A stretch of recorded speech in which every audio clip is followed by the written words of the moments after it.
Hey guys, I hope everybody's having a fantastic day, whether you're watching this in the morning, in the afternoon, or in the evening. I'm just glad you're here. I want to say a real quick thank you to all the channel members. Thank you all so much. And I also want to say thank you for anyone who's found their way in here to the channel. Check out my knife content, my EDC content. I really hope you like it. So today is going to be a little bit different video. What I was going to do is go through kind of my top 5+1 USA made, heavier, full size, you might call them overbuilt, some might call them overkill. I call them killer USA made knives from my collection. And we'll just get into it. So the way I kind of looked at this is I was kind of going for size, for girth, because I thought about doing a couple of different sets of these videos where I look at some different size, just fantastic contenders. Because all of my USA made knives, from my Emersons to my Benchmades to my Spydercos, they're all workers, right? It just depends on what they're best suited for. So these are kind of my heavy use, hard use, extreme, whether that's extreme carrying because you want to feel like you've got something substantial in your pocket, or if it's extreme tactical, or if it's extreme hard use. That's just kind of how I went about picking out these 5. I can't do 5, so it's going to be 5 plus 1 is 6. But we're going to start off with the Microtech Ram-Lok Stitch. And this is the aluminum handle stitch in M398, or M390 MK, I'm sorry. That's Microtech's proprietary, I guess, tweak of Bowler's M390. But I love this knife. This was a knife that I'd kind of hesitated on until the price really came out, because at first these were a little bit all over the board. The first MSIs that came out in Grivery or FRN, I was not impressed with. I did a review on one of my buddy's early MSIs. The stitch had always been a knife that appealed to me. The looks, it's just so tactical, so Slurpee Saver looking, right? And when the Ram-Lok Stitch came out, there'd been mixed reviews. So when I saw this knife, I actually ordered it thinking it was G10. It surprised me when it came and it was aluminum, and I was pleasantly surprised because I think the aluminum actually has smoother action than my buddy's G10. Not by a lot, because I will tell you the stitch is 100 times, in my opinion, for my use, both in action, both in refinement, both in heavy use, that much better of a knife than the MSI. The MSI might be a little bigger, but guys, this is a full-size knife. So just to give you an idea, and this knife or a knife like this will surely show up in some of our future videos. But so the stitch is going to come in longer than our PM2 by just a hair. So I didn't really want to measure all these, but we'll do overall lengths. So this guy is going to come in at 8.5 inches with a very stabby 3 3/4 inch blade with a 3 1/8 inch or 3 1/16 inch cutting area. And guys, I've talked about this before, and I've got another Microtech that's a folder that's also very sharp. I don't know why, I don't know how, but my Microtech Stitch is one of the sharpest knives I've ever received with the factory edge. So good. I mean, it's a thicker grind. You don't expect it to be a slicey, dicey type of knife. It does have a thin, full flat or 3/4 flat. You've got this nice swedge at the top. The jimping is absolutely fantastic. I love the Ram-Lok.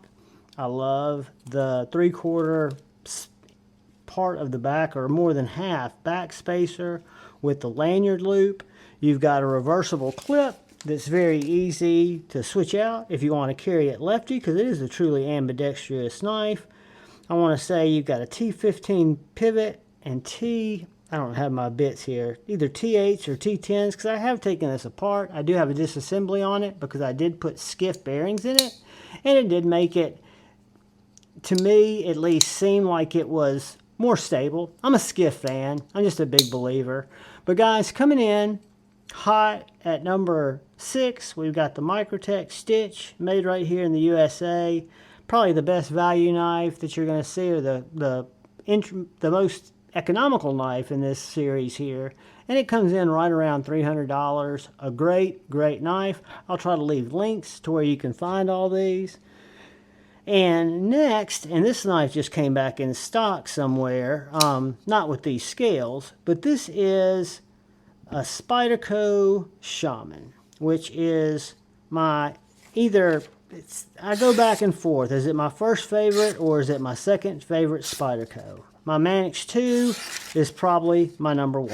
I love my Manix 2, but my Shaman is definitely my beefiest, my biggest, and the one that if the shit hits the fan, or if I've got to do any real work, or if I've got to go process a little more fibrous material, I'm reaching for this. And this is in the CTS XHP. This just came back in stock somewhere. I will try to find out when I upload this video.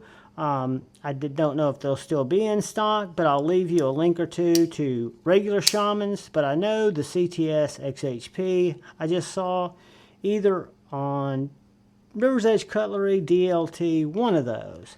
But this one does have some sharp dress scales in the purple fat carbon fiber. It has a Lynch Shaman clip. It is made in Golden, Colorado, USA Earth. It has some of the best ergonomics.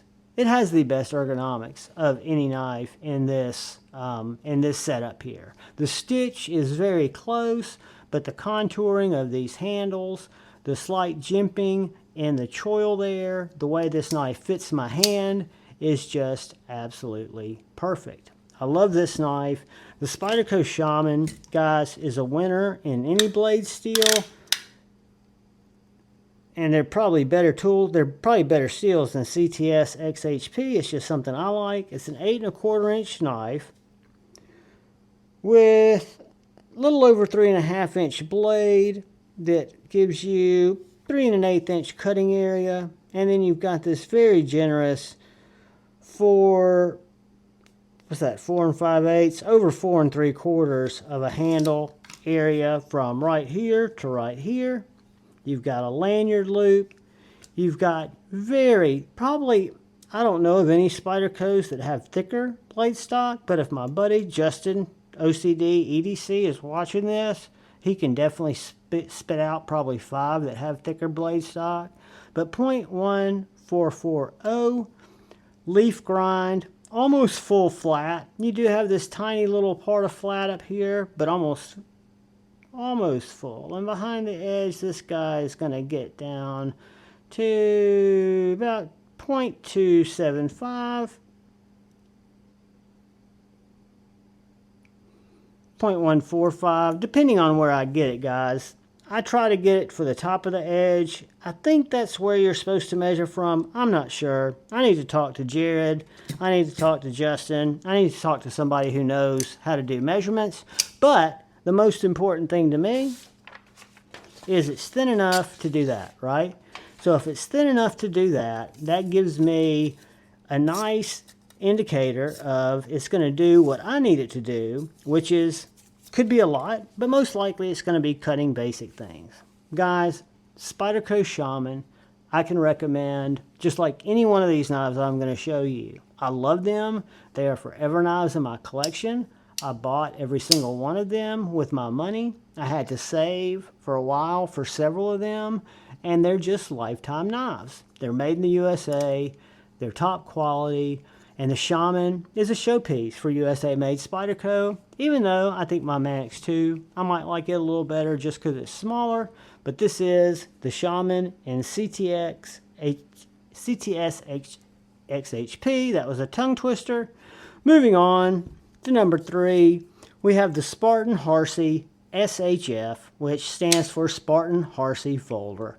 This is a knife that's on washers. You can slow roll it, very much like a Chris Reeves on steroids. And I only say that because I have such a limited vernacular when it comes to knives, and I've experienced Chris Reeves. I don't own one, but I think of this because it's smooth, it's on washers, it's very well machined, the tolerances are very tight, and you can slow roll it, you can thumb flick it, you can middle finger flick it. This one happens to be in MagnaCut, and this one happens to be the Plague Doctor pattern, which is a pattern that means a lot to me because it's kind of when I rediscovered or got back into the knife game, and really got into the knife game. Before, I was just a knife guy who had a few knives, but really got kind of obsessive, and then started meeting all you guys, and eventually started a channel after an Instagram, and it goes on from there. Now I buy crazy knives. Not anymore. I'm not buying anything right now. I'm on a full freeze, but that's why I'm having so much fun rediscovering a lot of these knives from my collection. Now, what you're noticing here is and this might need to be sharpened. It was cutting fine. I don't know if it's just the way I'm hitting it. It's the way I'm hitting it. It's a thicker grind, guys. This knife, and this is kind of embarrassing because it's not cutting. Let me get another piece of paper. And this just probably needs to be hit a little bit on the TS Prof, but it is a thicker grind, but it does cut. I don't know why it's ripping so much. I don't know what's catching. Because it's not a slicer, right? This is a tactical knife. This is a poke it through it knife, or a stick it through a door knife. Harder use knife, but it does need to be sharper than that by far. And I'll probably pop it on the TS Prof this weekend, touch that edge up. Don't feel anything on it. I think it just needs to be touched up.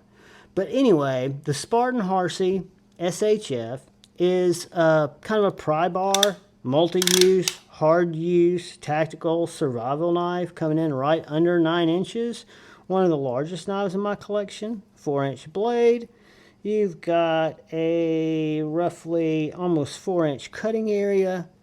You've got an interior handle right here at 4 1/8, or 4 1/4. Was that 4 1/4 or 4 1/8?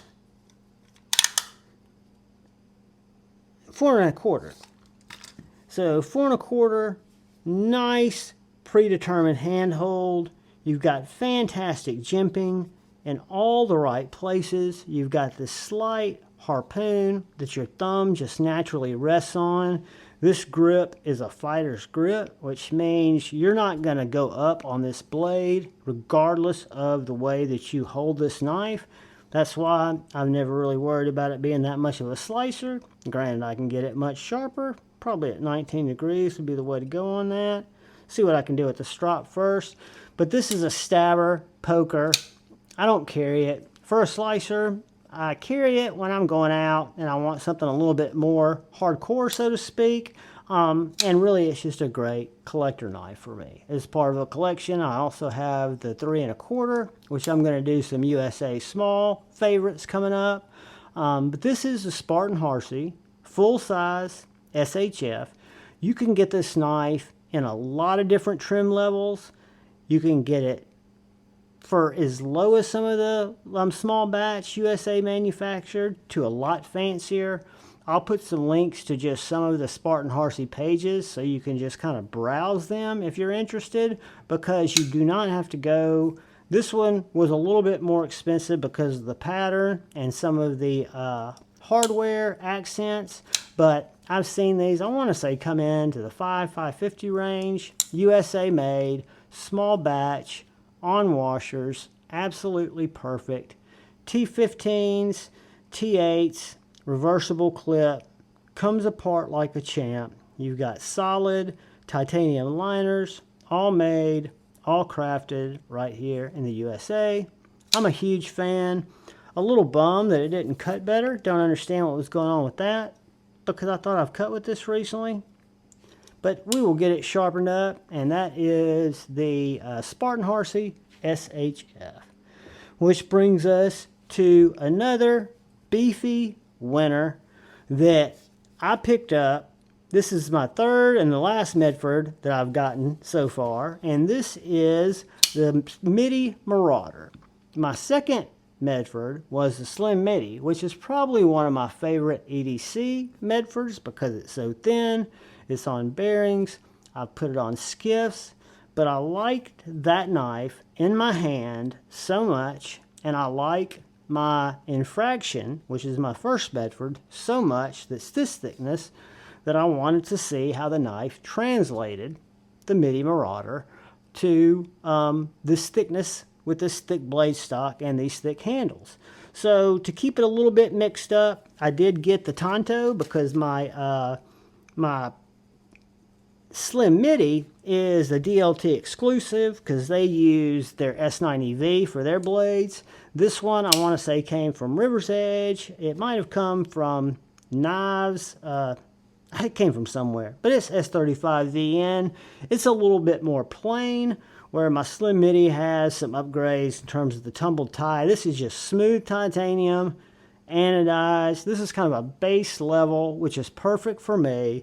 It was a perfect way for me to get into this knife. I did have to save for it. I just failed it by hitting my finger, but it operates on washers. It is a very responsive knife, whether you like slow rolling, whether you like middle finger flicking. It is beefy, it is overbuilt, it is heavy, it is tactical. So tactical and tactical. I love this Tanto point. You've got this hollow grind right here in the middle. Just an absolute winner.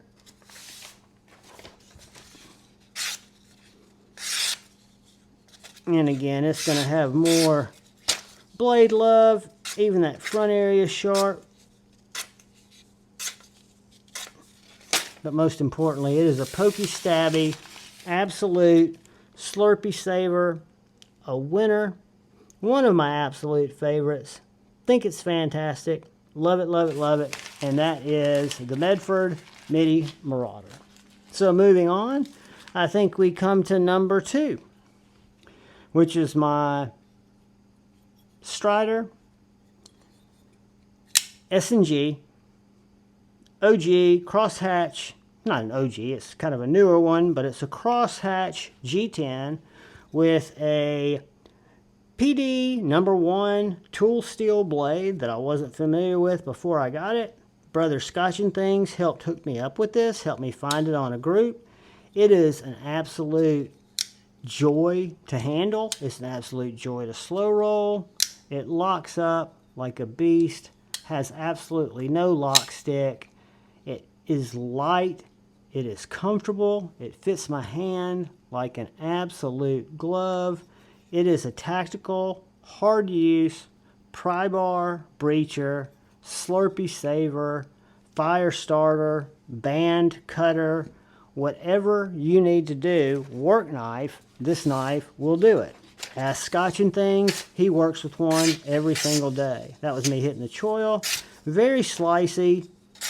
Does have pretty thick blade stock, but it's not going to be as thick as some of the others we've looked at, right? But for me, for EDC size, they make one a little smaller. They make a PT, and then they make a SF, I'm not going to say it right. They make a bigger one too. So this is kind of the mid-size Strider.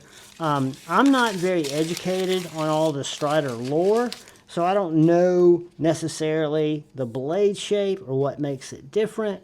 I do know it's the Crosshatch G10 with the flame titanium and this PD #1, which is a blade steel that my understanding is a tool steel, but I wasn't that familiar with it. It is a great knife. It broke in like a champ. I absolutely love it. And come to think of it, I didn't give you a measurement on the Midi Marauder.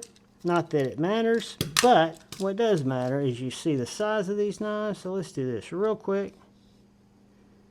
I'm trying to keep this under 20 minutes, and I'm going to fail. I apologize, guys. So both of these knives are going to be a little bit shorter than the PM2, but in my opinion, they are both going to be heavier knives than the PM2. So in overall length, we're looking at roughly right under 8 inches, 8 1/4 there, with a nice handle, 4 inches there, right about 4 inches, well actually, right about 4 3/4 there, up to where I always hold the Strider. That's why I think a Strider is such a beautiful knife, because of where your hand goes. It's an absolute natural for me, and the reverse grip is designed to take Slurpees back. Love it, love it, love it. Strider SnG, one of my all-time favorites, and a great one. So when I was looking at hard use USA knives, I've got several Medfords in my collection, or excuse me, that was a slip. Several Hinderers in my collection, a couple of big ones, another kind of mid-size, but when I think about an do-it-all work knife, hard use knife, which one do I want over my Eclipse, which is a little bit more tactical, or my XM-18? My XM-18 is by far one of the finest knives I own. I know a lot of people feel differently about Hinderers and a lot of these brands. I'm just talking about the knives on their own. I was late to the game on Hinderers. I didn't know much about Hinderers. I thought they were clunky. I thought they were ugly. They didn't fit my early 1.5 to 2 years collecting in the hobby.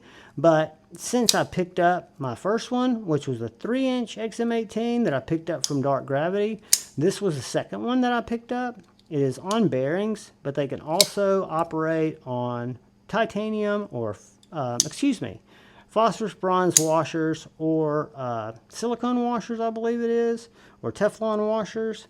But this one's on bearings. This one is an S45VN. This is the Spanto grind, which is kind of like a drop point Tonto, just because you have this dual grind in the thickness of the tip. So you do have a thicker tip here that makes this a really good fighting knife, a really good hard use knife, just a really good work knife. I did sharpen this one back to 19 degrees, so it should still have some slice to it, even though I use it quite a bit.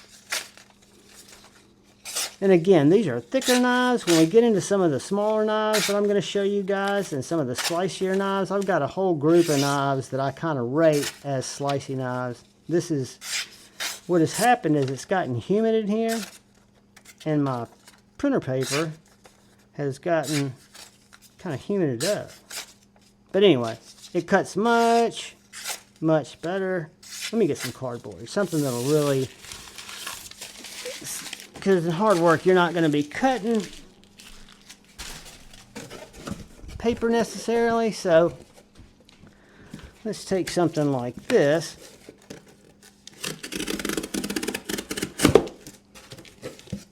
Score that out.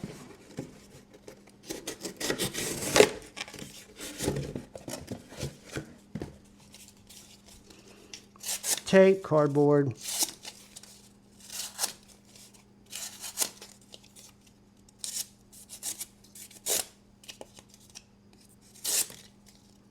It is a hardcore cutter. So whether you're cutting wood, feather sticking, cutting cardboard, cutting heavier materials, or cutting paper, it's a great knife. Just needs to be touched up. I haven't stropped or touched up many of these knives in a while, and they have been being used, which is what they're for. But this is the Hinderer XM-18.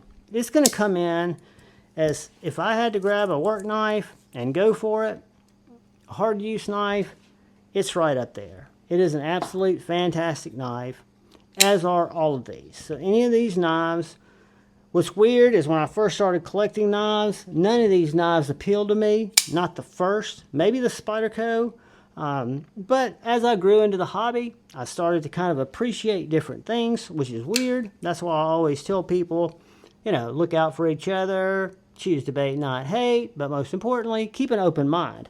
Not just to the people around you, but to the things that you come in contact with. Because one day you might love something, or hate something, or not need something, and the next day you might love it. Uh-oh. Guys, I apologize. But that was a tippy fail. coming in right at the end to fuck everything up. But we're going to go with it because we don't do edits. We're going to take our hair off the knife. We're going to say, guys, I appreciate you. Look out for the guy or gal to your left. Look out for the guy or gal to your right. Look out for each other.